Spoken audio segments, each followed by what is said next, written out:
Audio 1 पुस्तक कर्म फल की स्वसंचालित प्रक्रिया। लेखक पंडित श्री राम शर्मा आचार्य।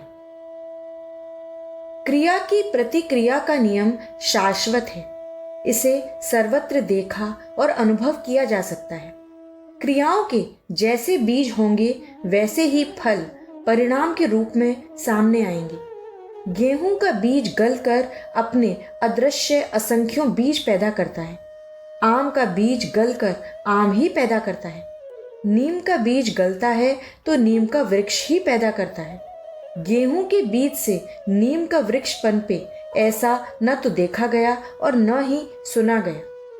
प्रकृति के उपवन में कर्म फल व्यवस्था के उदाहरण सर्वत्र देखे जाते हैं। दैनंदिन जीवन में भी इसके प्रमाण मिलते हैं। अपवादों को छोड़कर बिना कोई पढ़े विद्वान बन गया हो ऐसा देखा नहीं जाता। बिना नियमित निर्धारित समय तक अध्ययन किए किसी को विशिष्ट डिग्री मिल गई हो यह सामान्य क्रम में नहीं होता। डॉक्टर, इंजीनियर, वकील, वैज्ञानिक बनने के लिए नियत समय तक निर्धारित पाठ्यक्रम पढ़ना और उसमें उत्तीर्ण होना पड़ता है। विद्यार्थी को अभीष्ट प्रकार की योग्यता संपादन के लिए पूरे धैर्य का परिचय देना होता तथा परिश्रम की कीमत चुकानी पड़ती है। माली मन चाहे पुष्पों के लिए उनके पौध लगाता, तत्काल बिना किसी प्रकार के प्रतिदान की अपेक्षा किए उन्हें सींचता रहता है, निराई गुड़ाई करता है। किसान भी इसी प्रकार के मनोयोग धैर्य का परिचय देता है। फल पाने की उतावली उनमें नहीं होती, क्योंकि उन्हें यह मालूम होता है कि समय के परिपाक पर फल मिलेगा ही। कर्मों का सुनिश्चित फल एक अकाट्य नियम है जिसे कुछ बातों में स्पष्ट देखा जा सकता है। पर कुछ मानवीय कृत्य ऐसे होते हैं जिनका तत्काल फल नहीं मिलता। भले कर्मों के सुनिश्चित परिणाम होते हुए भी तुरंत मिलते न देखकर कितने ही व्यक्ति उस शाश्वत व्यवस्था पर उंगली उठाते संदेह करते हैं जिसे कर्म फल सिद्धांत के रूप में जाना जाता है। कितने व्यक्ति तो सृष्टा तथा उसकी नियम व्यवस्था पर भी आशंका व्यक्त करने लगते हैं। उन्हें यह बात भली भांति जानना चाहिए कि भगवान किसी को न तो दंड देता है और न पुरस्कार। वह केवल विधि व्यवस्था का विधायक और नियंता मात्र है। सृष्टि की क्रमबद्धता और समस्वरता को बनाए रखने भर का ध्यान रखता है। व्यक्तिगत जीवन में उसका हस्तक्षेप नहीं के बराबर है। हर किसी को उसने यह पूरी आजादी दी है कि जो चाहे जिस तरह सोचे या करे। साथ ही विवेक का अनुदान देकर यह भी स्पष्ट कर दिया है कि चिंतन का कर्तृत्व का स्तर ही उसके सामने दंड पुरस्कार के रूप में सामने आएगा। स्वतंत्रता दिशा अपनाने भर की है, पर जो कंटीले मार्ग पर चलेगा वह चुभन से बच ना सकेगा। यह तथ्य भी पूरी तरह स्पष्ट कर दिया गया। धर्मशास्त्र, तत्व दर्शन और प्रमाण उदाहरणों से भरा इतिहास इसी यथार्थता को पग पग पर प्रतिपादित करते रहे हैं। घृणित कर्म करने वाले आप ही अपने को दंड देते हैं और सन्मार्ग पर चलने वाले अपनी गतिविधियों के कारण स्वयं ही पुरस्कृत होते हैं। अनादिकाल से यही स्वसंचालित क्रिया प्रतिक्रिया की सुसंबद्ध श्रृंखला अपनी गति से चल रही है। ऐसा हो ही नहीं सकता कि कुमार्ग पर चलने वाले सुख शांति से रहें और सन्मार्ग अपनाने वालों को दुख दारिद्र्य से ग्रसित होना पड़े। यदि ऐसा होता तो यहाँ उचित अनुचित के बीच कोई भेद ही न रह जाता और कोई कुकर्म से बचने एवं सत्कर्म अपनाने के लिए तैयार ही न होता। अधर्म का तात्कालिक आकर्षण यदि चिरस्थायी लाभ दे सका होता और उसके दुष्परिणामों की कोई आशंका न होती तो कदाचित ही कोई व्यक्ति अधर्माचरण को अपनी प्रधान नीति बनाने से चूकता। तब शायद ही किसी को धर्म मार्ग अपनाने का उत्साह उत्पन्न होता और कदाचित ही कोई उस कष्ट साध्य प्रतीत होने वाली प्रक्रिया को अपनाता। ईश्वर ने मनुष्य को जितना स्वावलंबी बनाया है उतना ही परावलंबी भी। सर्वतंत्र स्वतंत्र मनुष्य नहीं, ईश्वर ही है। ईश्वर इसलिए स्वतंत्र है कि उसने नियम व्यवस्था बनाई है और उसने सर्वप्रथम अपने को बांधा है। जहाँ विश्व का कण कण किसी विधान से बंधा है, उसी प्रकार ईश्वर भी मर्यादा पुरुषोत्तम है। मर्यादाएं टूटने न पाए, उन्हें तोड़ने का कोई दुस्साहस न करे, इसलिए उसने अपने को भी प्रतिबंधित किया है। पात्रता की मर्यादा से अधिक अनुदान किसी को नहीं मिलते।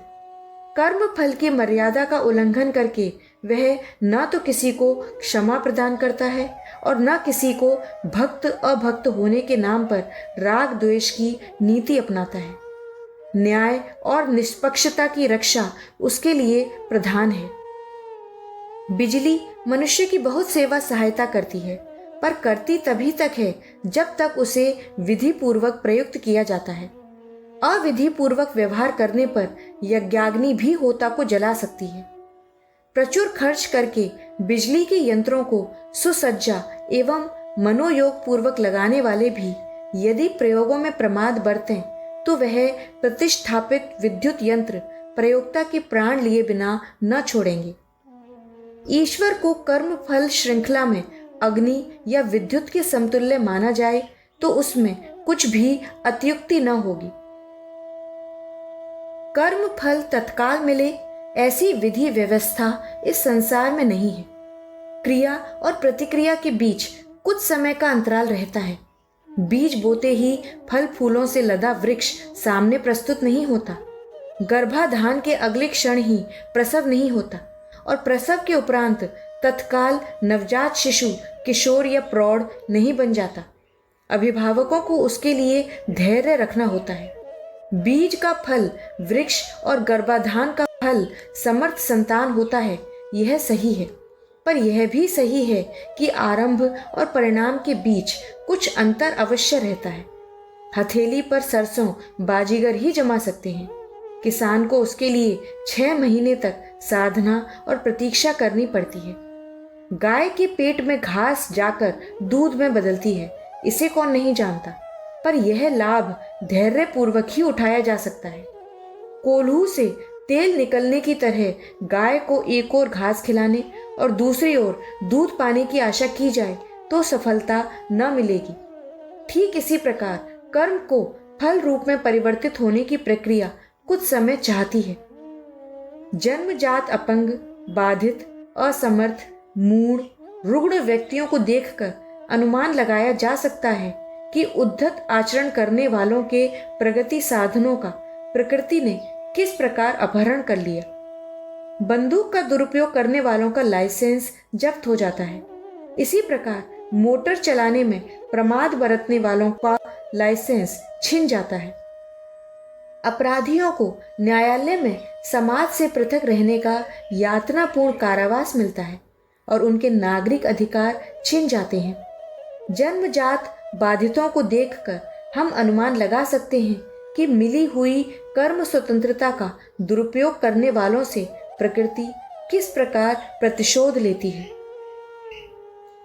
सुविधाजनक प्रगतिशील वातावरण में सुसंस्कारी परिवार में जन्म होना पूर्वकृत सत्कर्मों का फल कहा जा सकता है।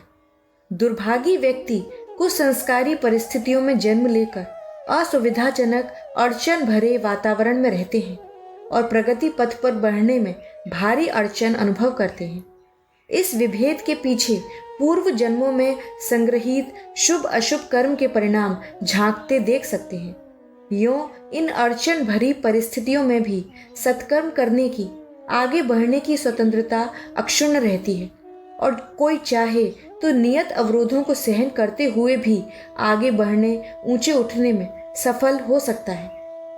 ऐसे उदाहरणों की कमी नहीं जिनमें अंधे, अपंग, मूक, बधिर जैसी विषमताओं से ग्रसित लोगों ने इतनी उन्नति कर ली जिसे देखकर सर्व सुविधा संपन्न व्यक्तियों को भी आश्चर्यचकित रह जाना पड़ा। यदि इस संसार में ऐसी व्यवस्था रही होती कि तत्काल कर्म फल मिला करता, तो फिर मानवीय विवेक एवं चेतना की दूरदर्शिता की विशेषता कुंठित, अवरुद्ध हो जाती। यदि झूठ बोलते ही जीभ में छाले पड़ जाएं, चोरी करते ही हाथ में दर्द उठ खड़ा हो, व्यभिचार करते ही बुखार आ जाए, छल करने वाले को लकवा मार जाए, तो फिर किसी के लिए भी दुष्कर्म कर सकना संभव न होता। एक ही निर्जीव रास्ता चलने के लिए शेष रह जाता। ऐसी दशा में स्वतंत्र चेतना का उपयोग करने की, भले और बुरे में से एक को चुनने की विचारशीलता नष्ट हो जाती और विवेचना, ऊहापोह का बुद्धि प्रयोग संभव न रहता। तब दूरदर्शिता और विवेकशीलता की क्या आवश्यकता रहती, और इसके अभाव में मनुष्य की सर्वतोमुखी प्रतिभा का कोई उपयोग ही न हो पाता।